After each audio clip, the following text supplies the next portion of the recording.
ಈಗ ಬೆಂಗಳೂರಿನಿಂದ ಶ್ರೀಧರ್ ಅವರು ಕರೆ ಮಾಡಿದ್ದಾರೆ. ನಮಸ್ತೆ ಶ್ರೀಧರ್ ಅವರೇ. ನಮಸ್ಕಾರ. ನಮಸ್ಕಾರ. ಯಾರ ಬಗ್ಗೆ ಕೇಳಬೇಕಿತ್ತು?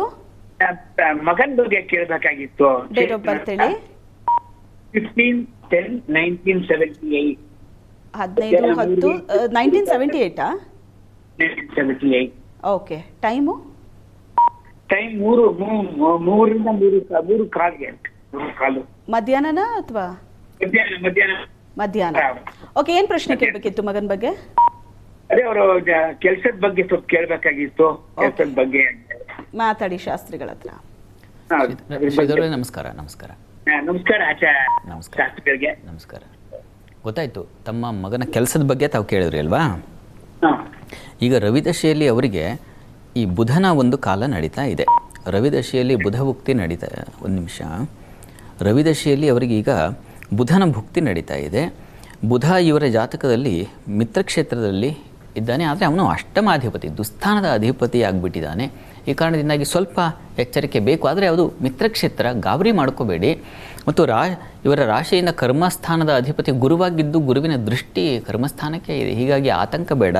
ಇವರ ರಾಶಿಗೆ ಈಗ ಗೋಚಾರದಲ್ಲಿ ಶುಕ್ರನ ಸಂಚಾರ ಬೇರೆ ಆಗ್ತಾ ಇದೆ. ಒಳ್ಳೆಯ ರೀತಿಯಲ್ಲಿ ಅನುಕೂಲ ಆಗುತ್ತೆ. ಹತ್ತಿರದಲ್ಲಿ ಅವರು ವಿಷ್ಣು ಸನ್ನಿಧಾನ ಇದ್ದರೆ ಅವ್ರಿಗೆ ಹೇಳಿ ವಿಷ್ಣು ಸನ್ನಿಧಾನಕ್ಕೆ ಸ್ವಲ್ಪ ಪರಿಮಳ ಭರಿತ ಹೂಗಳನ್ನು ಸಮರ್ಪಣೆ ಮಾಡಲಿ. ಪ್ರತಿ ಬುಧವಾರ 12 ಬುಧವಾರ ನಿರಂತರವಾಗಿ ಶ್ರದ್ಧೆಯಿಂದ ಅದೊಂದು ತಪಸ್ಸು ಆ ರೀತಿಯಲ್ಲಿ ಮಾಡಲಿ. ಅಷ್ಟರಲ್ಲಿ ಅವರಿಗೆ ಒಳ್ಳೆ ಯಾವ ರೀತಿಯ ಅನುಕೂಲ ಬೇಕೋ ಅದು ಭಗವಂತನೇ ಸೃಷ್ಟಿ ಮಾಡಿ ಅನುಗ್ರಹ ಮಾಡ್ತಾನೆ. ಆತಂಕ ಬೇಡ. ಒಳ್ಳೆಯದಾಗಲಿ. ಎಸ್. ಇನ್ನು ಬೆಂಗಳೂರಿನಿಂದ ಪ್ರತಿಮಾ ಅವ್ರು ಕರೆ ಮಾಡಿದ್ದಾರೆ. ನಮಸ್ತೆ ಪ್ರತಿಮಾ ಅವರೇ. ನಮಸ್ತೆ ಮೇಡಮ್. ನಮಸ್ತೆ. ಯಾರ ಬಗ್ಗೆ ಕೇಳಬೇಕಿತ್ತು? ನನ್ನ ಮಗನ ಬಗ್ಗೆ ಕೇಳ್ತೀನಿ ಮೇಡಮ್. Date of birth ಹೇಳಿಮಾ.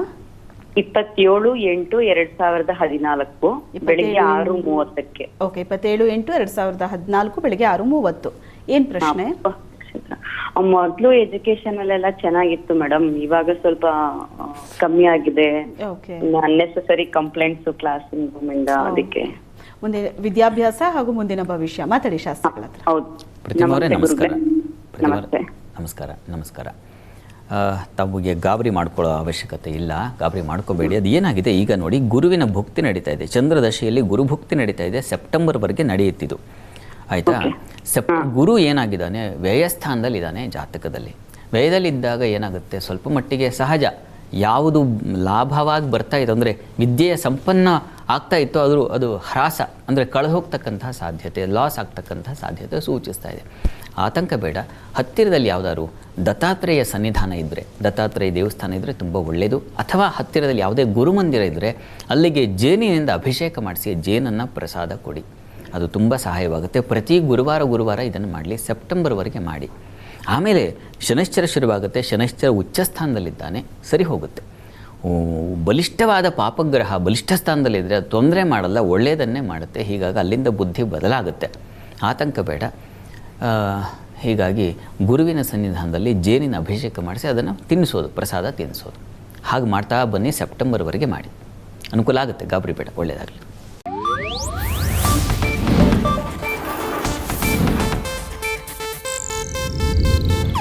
ಇದು ಏಷ್ಯಾನೆಟ್ ನ್ಯೂಸ್ ನೆಟ್ವರ್ಕ್ ಪ್ರಸ್ತುತಿ.